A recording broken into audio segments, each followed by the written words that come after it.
প্রকৃতির সৌন্দর্য রক্ষা করার কথা বললেও বাস্তব চিত্র যেন একেবারেই উল্টো। সিলেটের জনপ্রিয় পর্যটন কেন্দ্র সাদা পাথর আজ লুটেরাদের কবলে। এতটাই ভয়াবহভাবে যে জায়গাটি মরুভূমির মতো উলঙ্গ হয়ে গেছে।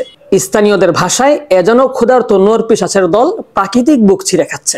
ভাবুন তো, 15 বছর ধরে কেউ অভুক্ত, এরপর সামনে রাখা হলো মায়ের মাংস।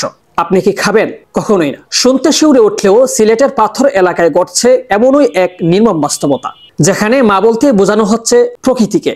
পাহাড়ি ঝর্ণার পাশে নদীর বুক থেকে যেভাবে সাদা পাথর কুড়িয়ে নেওয়া হচ্ছে, তা যেন মায়ের বুক থেকে সন্তান ছিনিয়ে নেওয়ার মতো। মানুষগুলো বুঝতেই চাইছে না কোনটা প্রাকৃতিক রত্ন আর কোনটা পশুর খাদ্য।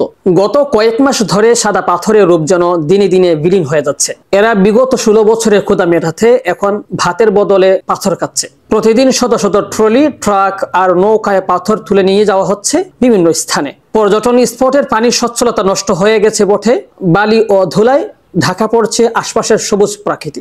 এদিকে কয়েক সপ্তাহ ধরে আলোচনায় কেন্দ্রবিন্দুতে পরিবেশ উপদেষ্টা সৈয়দ রেজওয়ান হাসানের নীরবতা। তিনি দীর্ঘদিন ধরে পরিবেশ রক্ষার আন্দোলনের জন্য পরিচিত মুখ হলেও বর্তমানে জাতিসংঘের মানবাধিকার, নারী অধিকার আর ট্রান্সজেন্ডার ইস্যুতে এতটাই ব্যস্ত যে সাদা পাথরের দিকে তাকানোর সময় পাচ্ছেন না। বিদ্রুপের বিষয় হলো, সেন্ট মার্টিন দ্বীপকে পরিবেশের অজুহাতে 1.5 বছর আগে বন্ধ রাখা হলেও সাদা পাথর রক্ষায় কোনো কার্যকর পদক্ষেপ নিচ্ছেন না এখনো।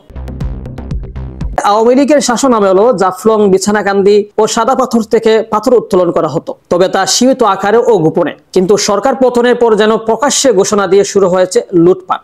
প্রভাবশালী সিন্ডিকেট, স্থানীয় দখলদার গোষ্ঠী এবং 16 বছরের ক্ষুধার্ত মানুষের সমন্বয়ে এখন চলছে প্রকাশ্য ডাকাতি। এমন অবস্থায় অনেকে প্রশ্ন তুলছেন, যদি পরিবেশ উপদেষ্টা হিসেবে তিনি কার্যকর ব্যবস্থা না নিতে পারেন, তবে পদে থেকে সরকারি গাড়ি বাড়ি আর বেতন ভাতা নিচ্ছেন কেন? এদিকে সবচেয়ে অবাক করার বিষয় হলো, এই লুটপাট চলছে বিজিবি ক্যাম্পের সামনে।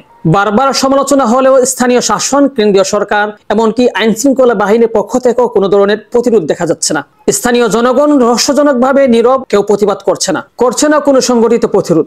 বাংলাদেশের সমতল ভূখণ্ডে প্রাকৃতিক সৌন্দর্যের প্রধান কেন্দ্র সিলেট ও চট্টগ্রাম, কিন্তু সিলেটের জাফলং, বিশেষ করে সাদা পাথর এখন যেন লুটেরাদের থাবায় নিঃশেষ হতে বসেছে। কিন্তু আমরা নিজ হাতে তা ধ্বংস করে মরুভূমি বানিয়ে দিচ্ছি। প্রশ্ন একটাই, আমরা কি এমন এক রাষ্ট্রে বাস করছি যেখানে প্রকৃতি, পরিবেশ, এমনকি সাধারণ মানুষও নিজের দেশে নিরাপদ নয়? শেখ সাদি, বিডিএস নিউজ।